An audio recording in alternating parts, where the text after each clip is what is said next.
Hello நண்பர்களே, வணக்கம். நான் உங்கள் பிரியா. நம்ம இன்றைக்கி பார்க்க போகிற பதிவு என்ன அப்படின்னு பார்த்தீங்கன்னா, நம்மளுக்கு வரக்கூடிய ஏப்ரல் 11 வெள்ளிக்கிழமை பங்குனி உத்திரம் வருது. ஸோ அந்த பங்குனி உத்திரத்து அன்னைக்கு நம்ம முருகப்பெருமானுக்கு ஏற்ற வேண்டிய தீபங்கள் எந்த நேரத்தில் ஏற்றுனா நம்மளோட வேண்டுதல்கள் அனைத்தும் நிறைவேறுங்கிறத பற்றி தான் நம்ம இந்த பதிவில் பார்க்க போகிறோம்.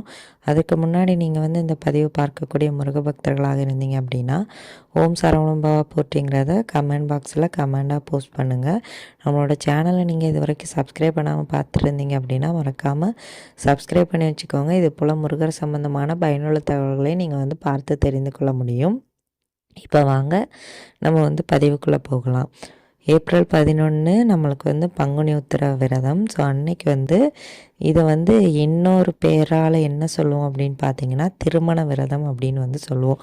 திருமண தடை இருக்கிறவங்க இந்த பங்குனி உத்திர திருநாள் அன்னைக்கு விரதம் இருந்தாங்க அப்படின்னா கண்டிப்பாக அவங்களோட திருமண தடைகள் நீங்கி சீக்கிரமாகவே திருமண பாக்கியம் கிடைக்குமா. அன்னைக்கு திருமணமான பெண்களும் சரி, நீங்கள் அன்னைக்கு தாலிக்கயிறு மாற்றுவதற்கு உகந்த நாளாக சொல்லப்படுது.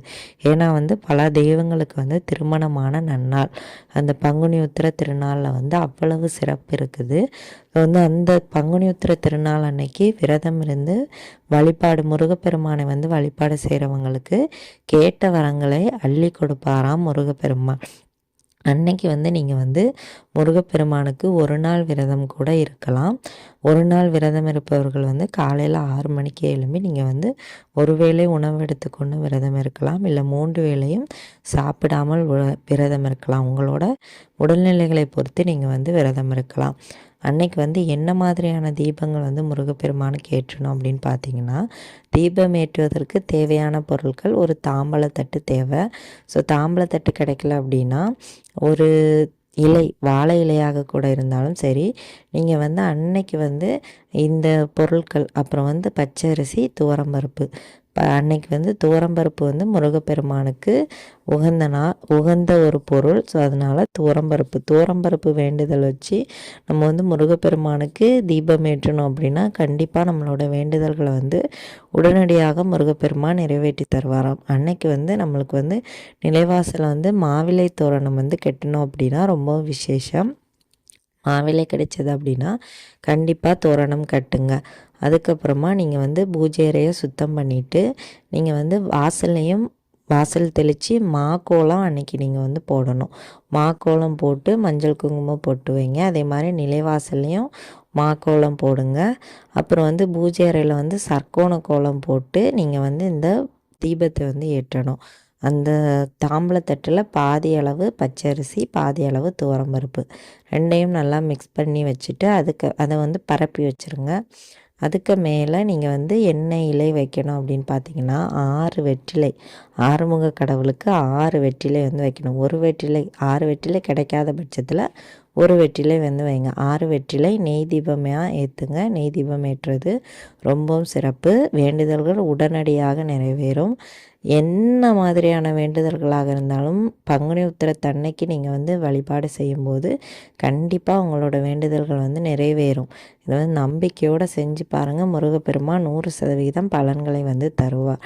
ஸோ 6 வெற்றிலை கிடைச்சது அப்படின்னா 6 வெற்றிலை தீபம் ஏற்றுங்க. அகல் தீபம் நெய் தீபமாக ஏற்றுங்க.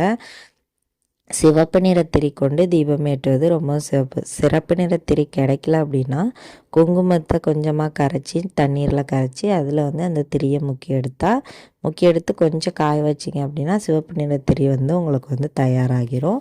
சிவப்பு நிற திரி அப்புறம் அந்த தட்டில் இருக்கக்கூடிய வெற்றிலையை பூக்களால் சாமந்தி பூவோ இல்லை என்ன பூ வச்சுருக்கீங்களோ அதால் அலங்காரம் பண்ணிக்கோங்க. எல்லா பொருளையுமே முந்தின நாளே வாங்கி வச்சுருங்க.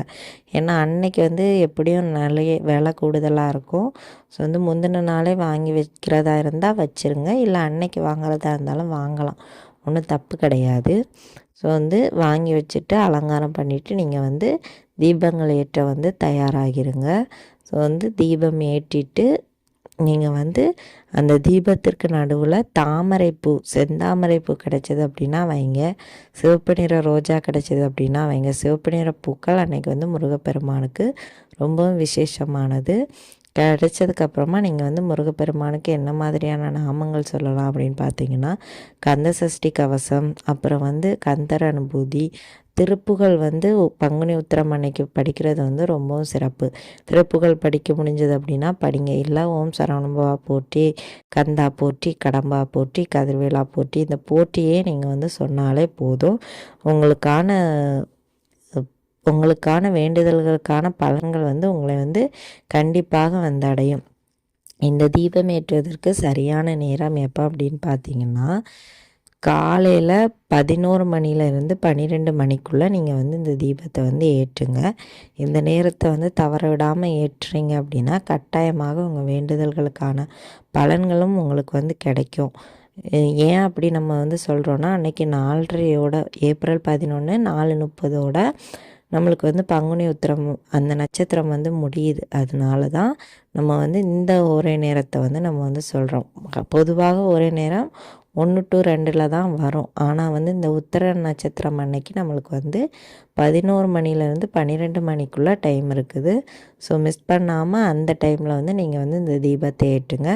வெற்றிலை தீபம் ஏற்றுவது வந்து முருகப்பெருமானுக்கு நம்மளோட வேண்டுதல்களுக்கான வெற்றிகளை நம்மள்கிட்ட வந்து அள்ளி தரக்கூடியது. ஸோ அந்த அளவுக்கு வெற்றிலை தீபத்திற்கு பவர் அதிகம். ஸோ அதனால் நீங்கள் வந்து வெற்றிலை தீபம் அன்றைக்கி வந்து கண்டிப்பாக ஏற்றுங்க. துவரம்பருப்பு மேலே ஏற்றுவது இன்னும் சிறப்பு. அந்த துவரம்பருப்பு ஏற்றும்போது நம்ம வந்து அதில் பூ வைக்க சொல்லியிருந்தோம். தாமரைப்பூ கிடைச்சது அப்படின்னா வைங்க. இல்லாட்டி ஒரு ஏலக்காயும் ஒரு ரூபாய் நாணயம் வைத்து நீங்கள் வந்து தீபங்கள் ஏற்றலாம். மகாலட்சுமிக்கு உகந்த நாள் வெள்ளிக்கிழமை, அதே மாதிரி சுக்கிர பகவானுக்கும் உகந்த நாள். ஸோ அதனால் நீங்கள் வந்து இப்படியும் தீபம் ஏற்றலாம், அப்படியும் தீபம் ஏற்றலாம். எதுவும் கிடைக்காத பட்சத்தில் வெறும் வெற்றிலை வைத்து கூட தீபம் ஏற்றலாம். வெற்றிலையே கிடைக்காத பட்சத்தில் நீங்கள் வந்து நெய் தீபம் மட்டும் ஏற்றுங்க. ஒரு பிரச்சனையும் இல்லை. எல்லா தீபமும் ஒன்று தான். நம்மளுக்கு வந்து வேண்டுதல்கள் வந்து சீக்கிரமாக நிறைவேறணும் அப்படின்னா வெற்றிலை தீபம் போடுங்க. இல்லை எனக்கு வந்து எப்பவும் போல் முருகப்பெருமான் செய்யும்போது செய்யட்டும் அப்படிங்கிறவங்க நெய் தீபம் மட்டும் ஏற்றுங்க. இந்த பதிவு வந்து கண்டிப்பாக உங்களுக்கு உபயோகமாக இருக்கும்னு நினைக்கிறேன்.